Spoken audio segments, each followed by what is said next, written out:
jeudi 20 juillet 2023, Sabrina Agresti-Roubache, députée Renaissance des Bouches-du-Rhône, a été nommée ministre de la Ville lors du remaniement du gouvernement. La Marseillaise de 46 ans, particulièrement active, a notamment un lien surprenant avec Gérard Depardieu et Benoît Magimel. C'était attendu depuis plusieurs jours. Il aura fallu patienter jusqu'à ce jeudi 20 juillet 2023 pour connaître les nouveaux noms qui composent le gouvernement d'Elisabeth Borne.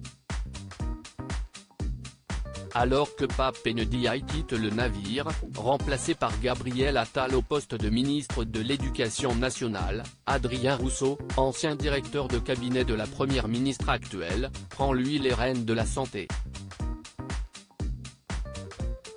Parmi les autres changements notables, Sabrina Agresti-Roubache, députée Renaissance des Bouches-du-Rhône, est nommée ministre chargée de la ville.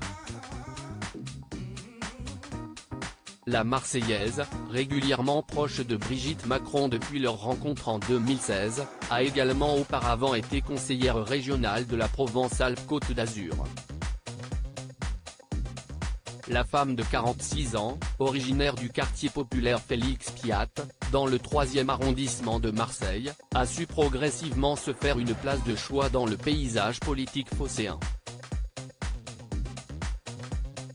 Tous ces tournages m'ont permis de comprendre l'échiquier politique marseillais selon l'AFP, rien ne l'exaspère plus pourtant que l'étiquette de fille des cités à laquelle on veut souvent la réduire, apprend-on.